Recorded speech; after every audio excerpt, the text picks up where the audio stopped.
Good morning students. कल हम punctuation कर रहे थे, तो इसमें से full stop, comma, mark of interrogation, mark of exclamation, तो ये हो गए थे। इन्वर्टेड कोमा भी हो गया था, कैपिटल लेटर भी हो गया था। तो जो चीजें आज रहती हैं उनको इस वीडियो में कवर करेंगे। तो सबसे पहले लेते हैं हम सेमी कोलन को। सेमी कोलन का निशान होता है ऊपर बिंदी और नीचे उसके कोमा। तो उसका यूज हम कैसे करते हैं? सेमी कोलन कोमा के मुकाबले ज्यादा देर ठहराव को प्रदर्शित करता है।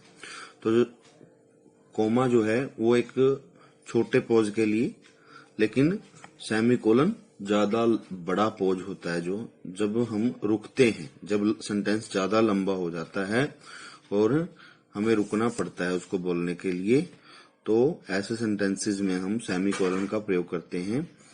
जैसे कि जो पहला यूज है इसका, कोऑर्डिनेट क्लाउजेस को अलग करने के लिए जब वो कोमा के साथ जुड़ी हुई होती हैं। तो यहाँ पे एग्जाम्पल दिया गया है, ये नावल से एग्जाम्पल है। As a Caesar loved me I weep for him. तो यहाँ पे देखो, मतलब सेंटेंस जो है वो दो सेंटेंस है और कोऑर्डिनेट क्लाउज जो है वो कोमा से अलग की गई है। ये एज सीजर लाउड मी ये कोऑर्डिनेट क्लाउज है, इसके बाद कोमा लगा हुआ है। आई वीप फॉर हिम, यहाँ पे हमें रुकने की जरूरत है, तो यहाँ पे हम सेमी कोलन का यूज करेंगे। उसके बाद एज ही वाज फॉर्चुनेट, फिर ये जो है वो कोऑर्डिनेट क्लाउज है, एज ही वाज फॉर्चुनेट। और आई रिजॉइस टू इट, तो ये मेन क्लाउज है, तो इसके बाद हमें रुकने की जरूरत है, तो यहाँ पे हम सेमी कोलन का यूज करेंगे। उसके बाद therefore new only otherwise, ये इनके द्वारा जो जोड़े गए कोऑर्डिनेट क्लाउज हैं उनके लिए भी हम किसका प्रयोग करते हैं? सेमी कोलन का प्रयोग करते हैं। मतलब जहां पे ये कंजक्शन के रूप में आ जाए, therefore, now, only, otherwise. तो I have no money, therefore I can't afford to have a servant. तो यहाँ पे देयर फोर से जुड़ा हुआ है ये, तो यहाँ पे हम सेमी कोलन का प्रयोग करेंगे कंजक्शन से पहले। Run fast otherwise you will miss the train, तो यहाँ पे अदरवाइज आया हुआ है, तो रन अदरवाइज से पहले सेमी कोलन आ जाएगा। उसके बाद go where you live, ever you live, only don't stay here, तो ओनली से पहले जो है यहाँ पे क्या आ जाएगा? सेमी कोलन आ जाएगा। लेकिन ये ध्यान रखना है कि ओनली तो वैसे सिंपल सेंटेंसेस के अंदर भी आता है, लेकिन यहाँ पे हमें ये चीज ध्यान रखनी है कि ये कंपाउंड सेंटेंस होना चाहिए। कंपाउंड मतलब संयुक्त वाक्य होना चाहिए। संयुक्त वाक्य के अंदर एक कोऑर्डिनेट क्लाउज होती है और एक मेन क्लाउज होती है, या फिर सबऑर्डिनेट बोल सकते हो उसको आप। उसके बाद है कोलन। कोलन दो बिंदी होती हैं, एक ऊपर एक नीचे। तो कोलन जो है सेमी कोलन से ज्यादा लंबा होता है, लेकिन फुल स्टॉप से थोड़ा छोटा होता है। और इसका प्रयोग जो है हम इस प्रकार से करते हैं कि जो कोटेशन होती हैं, जो किसी के द्वारा बोली गई कुछ मुख्य बातें होती हैं, उनको बोलने के लिए कई बार हम डबल इन्वर्टेड कोमास के अंदर बंद कर देते हैं उनको, लेकिन सेमी कोलन का प्रयोग होता है इस तरह की जो कोटेशन होती हैं उनके लिए। जैसे एवरीबडी नोज द प्रोवर्ब, कि प्रत्येक व्यक्ति ये प्रोवर्ब जानता है, तो प्रोवर्ब के बाद जो है यहाँ पे सेमी कोलन का प्रयोग किया गया है। जैसे कि blood is thicker than water, कि खून जो है वो पानी से पतला होता है। ठीक है। गिनती करने और उदाहरणों से पहले, तो मतलब कि जैसे हमें काउंटिंग करनी हो तो उससे पहले भी हम प्रयोग करते हैं। और जहां पे हम ये लिखते हैं द फॉलोइंग, या फिर जैसे कि the following boys took part in the meeting today, तो टुडे के बाद यहाँ पे हम उनकी जब गिनती करेंगे, उनको इंक्लूड करेंगे, तो वहां पे कोलन जो है उसका प्रयोग कर देंगे।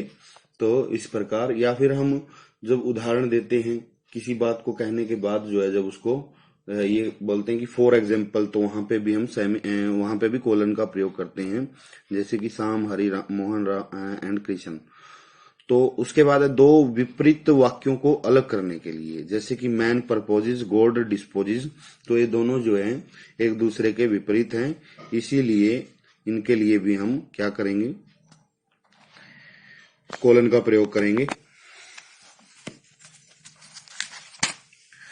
उसके बाद है अपोस्ट्रोफी। अपोस्ट्रोफी क्या होता है, ऊपर कोमा लग जाता है ये, तो किसी जो कोई अक्षर है, कोई लेटर है, उसको जब हम छोड़ देते हैं तो वहां पे हम कोलन का प्रयोग अपोस्ट्रोफी का प्रयोग करते हैं। जैसे कांट है तो ये कैन नोट होता है वैसे, तो यहाँ पे एन को छोड़ दिया और ओ को छोड़ दिया हमने, और इसीलिए हमने इसको ऐसे कांट लिख दिया। डोंट लिख दिया डो नोट को, आई हैव को लिख दिया ये आई और वीई, तो आई विल को लिख दिया, आई शैल को लिख दिया।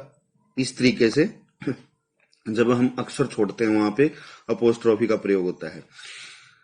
कोई अक्षर या फिर संख्या का जब बहुवचन बनाना हो तो उसके लिए, तो वहां पे हम क्या करते हैं, अपोस्ट्रोफी एस लगा देते हैं। ठीक है, जो शॉर्ट फॉर्म होती हैं उनका, या फिर कोई संख्या है, या फिर हम ये कह सकते हैं कि का, के, की, जब हम इनके बारे में बात करते हैं तो उसके लिए भी हम क्या करते हैं, जैसे कि ये थर्ड में दिया गया है सजीव चीजों के पॉजेसिव बनाने के लिए। मतलब पॉजेसिव का मतलब ये है कि ये वस्तु उससे संबंधित है। जैसे लीलाज डोल, तो लीला की गुड़िया, तो बॉयज स्कूल, तो लड़कों का स्कूल या लड़के का स्कूल, तो यहाँ पे का, के, की से मतलब है। उसके बाद है समय, दूरी और भाववाचक संज्ञाओं के पॉजेसिव बनाने के लिए, जो समय है या दूरी है या फिर जो भाववाचक संज्ञा है। भाववाचक संज्ञा कौन सी होती है, एब्स्ट्रैक्ट नाउन, जिसको हम केवल महसूस कर सकते हैं, उसको हम टच नहीं कर सकते, देख नहीं सकते। जैसे कि 3 days लीव, तो समय भी आ गया इसमें और दूरी भी आ गई, तो डेज के ऊपर जो है पोस्टॉफी एस लगा दिया। और उसके बाद है कॉन्साइंस सेक, तो यहाँ पे मतलब कॉन्साइंस का मतलब क्या होता है, अंतरात्मा, अंतरात्मा के लिए। तो यहाँ पे इनको भी हम पॉजेसिव जब बनाते हैं तो वहां पे हम इसका प्रयोग करते हैं अपोस्ट्रोफी का। तो उसके बाद है use of dash hyphen. Use of hyphen compound words के भागों को जोड़ने के लिए, जब वर्ड जो है उसको संयुक्त बना देते हैं हम। जैसे कि मदर इन लॉ है, तो मदर, उसके बाद हाइफन, फिर इन है, फिर उसके बाद हाइफन। तो इस तरीके से लुकर ऑन, तो यहाँ पे पासर बाई, क्लासरूम, तो जब हम वर्ड्स को कंपाउंड वर्ड्स को जोड़ते हैं तो वहां पे हाइफन का यूज करते हैं। उसके बाद है यूज ऑफ डैश। जो डैश है उसका प्रयोग कहां पे करते हैं, विचारों के अचानक रुकावट और परिवर्तन को दर्शाने के लिए, कि जहां पे विचार जो है उसमें परिवर्तन आ गया है, कि पहले पॉजिटिव हो रहा था फिर नेगेटिव हो गया, पहले बात कुछ और हो रही थी उसके बाद कुछ और हो गई, तो वहां पे भी हम डैश का प्रयोग करते हैं। जैसे कि if you could be there at that time but why think of it now, कि if you could be there at that time, कि क्या तुम उस समय, अगर तुम उस समय यहां हो सकते थे, but why think of it now, लेकिन अब क्यों सोच रहे हो उसके बारे में, तो यहाँ पे विचार में परिवर्तन आ गया।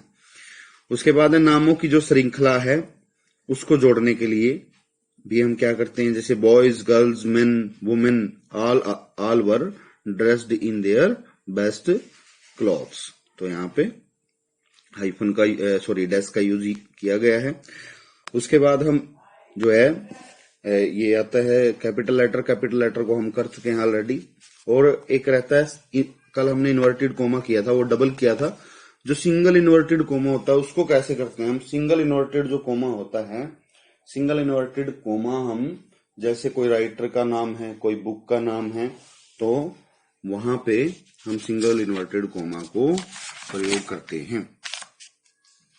तो the video is covered. Be safe and stay at home.